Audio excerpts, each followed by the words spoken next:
Hey everyone, Connor here, and today about another video on the Bay TV. My match reaction to Penybont 5, Colwyn Bay 0, and I hope this is the last time I have to ever say this apart from tomorrow when we do the player ratings. And yeah, I do not want to say this again. It was, I didn't want to be there. You've gone down to 10 men as well, made things really, really difficult.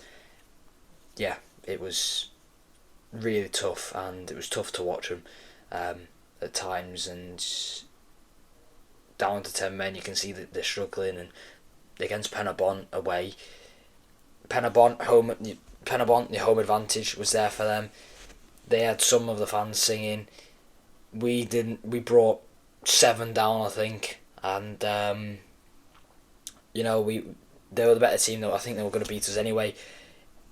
Whether we had 11 men on the pitch, they were the better side. First half, fairly even, if not just slightly to Penybont, but we were in the game. Like Evo said, we were really, really in the game, and I think if it wasn't gone for Creamer's second bookable offence, which is a high foot, then maybe it's a different story. Maybe it's only 1 or 2, not 5. It was high foot by Creamer in the 51st minute for a second yellow, which was in the penalty box, so they got the penalty. Chris Venables scored that penalty in the 53rd minute. A minute later, they go and score. I don't know what the third goal was. They're 3-0 up. And in the 59th minute, they score a worldie. I'll give it them 25 yards out. He's hit it on his left foot really well. Fair play. And then, we just couldn't hold on. And the 15-year-old called, I think it's Ione, Ione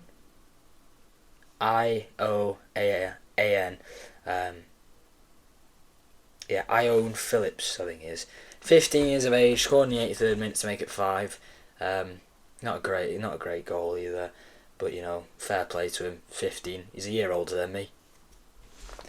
Well, to be fair, people are probably going to have a go at Reese for being in net and conceding 5. He made some decent saves. It could have been 6, 7, maybe even 8 if it wasn't for him. So, fair play to Reese. Made some good saves at times.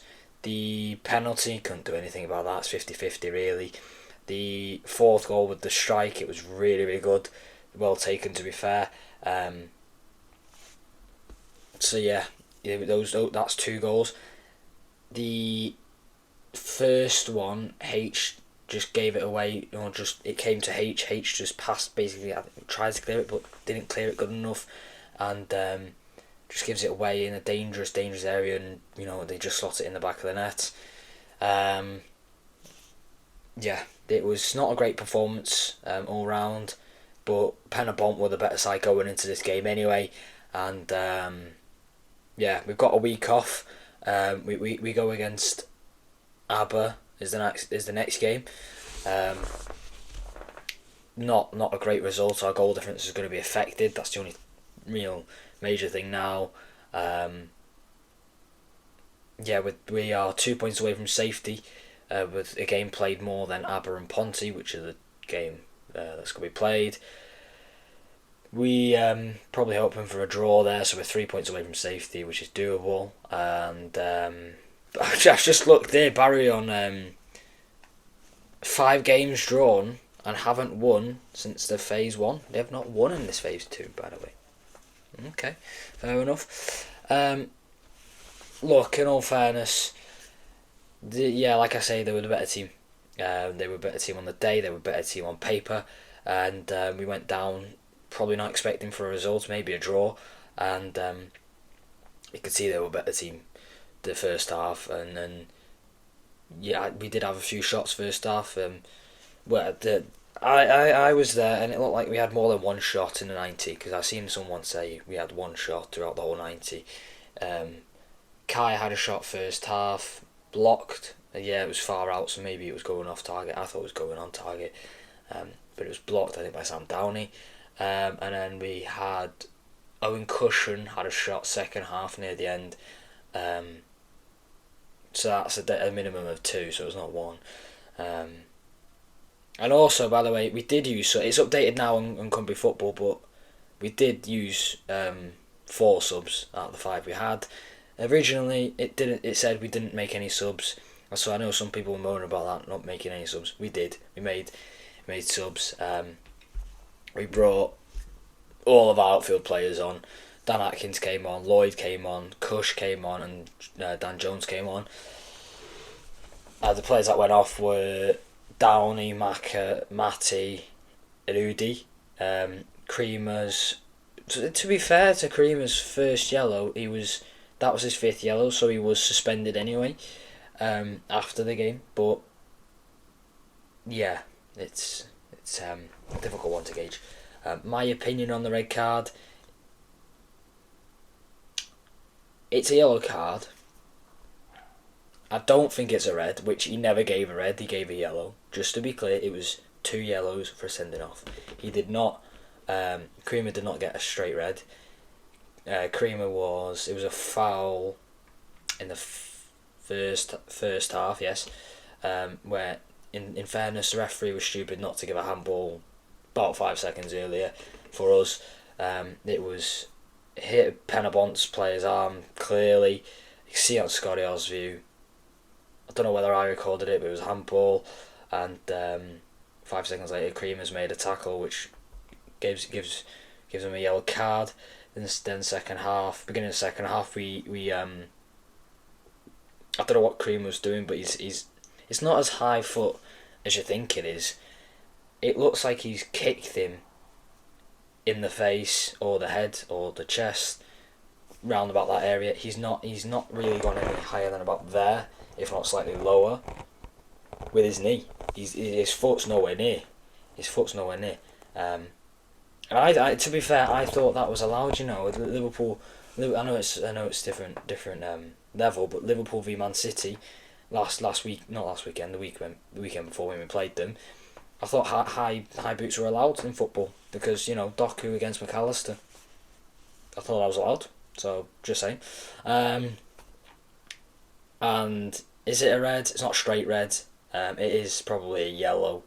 I was confused, very confused.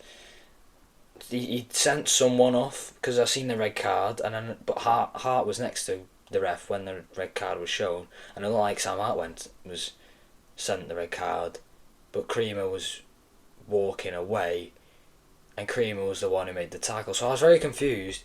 Creamer was obviously walking off the pitch, he was walking to the tunnel, which is on the other side of the pitch. So it was very confusing. I didn't know originally I didn't know who was going off. And then that's why it said on Facebook and Twitter that it was Sam Hart who got the red card, because it did point it to Sam, but no, it was Tommy Creamer who got the red card. Defensively, not great. But then again, you're down 10 men. You're going to struggle. If it was 11v11, we probably still would have lost, just not as hefty. Might have got a goal as well. The conditions as well weren't great. It was one of those days where I didn't want to be there. You're watching the Bay. You're 1-0 down against Penybont. It starts tipping it down. You go under the shelter. You're pretty much the very few Bay fans that are there, and you sat in between the Penybont fans to keep dry, and they're all singing International Penybont, which does not make any sense. Don't know why. And they even sang at one point, "Can we play every week?" So yeah, you can play TNS every week. I'm sure you get results there. But yeah, it is what it is at the end of the day. We've got this week a break against no one, because we're not playing anyone. We've got this week a break, and then ABBA at home. Need 3 points. If we lose to ABBA, we go down. I'm saying it right here, right now. If we lose to ABBA, we're going down. And I'm not a negative person, I'm a positive person, but if we lose to ABBA, we're going down. Simple as that. We beat ABBA, we're very much in it. We're capable of beating ABBA, you know. Depending on the weather as well, it might get postponed. So hopefully it's not raining. It doesn't continue to rain as it is. Obviously, I did the manager interview against Penybont on Saturday. Um, just filling in for Glyn, and Glyn is not at the Abbey game because he's away. So I'll be doing the manager interview against Abbott as well. So it's kind of like a trial run, to be fair. Yeah, so I'm nervous about that. Obviously, I do the player interview, so next player interview could be a while yet.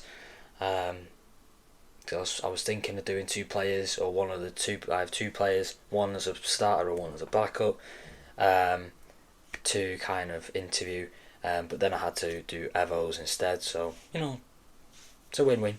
It's the only positive thing that came out this weekend because I'm a Liverpool fan, and it's not been a great weekend. We'll put it that way. Bay losing 5-0 and then Liverpool losing to United 4-3 is not a great weekend, is it? And then I find out Joel Giblin played in an attacking role for Rithin, and I love Joel. I think he's a very good player. I think potential's there. And I've just seen he lost 7-0. So yeah, great weekend of results in football. And then Welsh rugby as well. Got the wooden spoon, haven't got that in 20 odd years. I'm 14, and the last time they got it, I've not even been alive. This is the first time we've ever gotten a wooden spoon in my lifetime. So yeah, that just proves Wales have gone that long without coming last and getting the wooden spoon. So yeah, great all round for sport in it this weekend. For me anyway. That's sarcastic, by the way. Thank you very much for watching this video, and hopefully for the 3 points against, we're just going to have a look at the fixtures coming up. We've got Aberystwyth at home, Pontypridd at home. I absolutely hate Pontypridd. We're just going to leave it at that. I hate them. So hoping to batter them. And Aberystwyth, I think we'll win. We need the win. Those two massive games. Haverfordwest away, and which could be our last away game in the Cumbria Prem, and Barry Town for the final game of the season at home. Thank you very much for watching this video. Player ratings going out tomorrow. There's going to be some low ratings, probably not the lowest we're ever going to see, because the lowest I gave out was Matty and Udi 2, which was ABBA, because I don't think we did that bad considering we were 10 men down. Thank you very much for watching this video anyway, and I'll see you all later. Bye!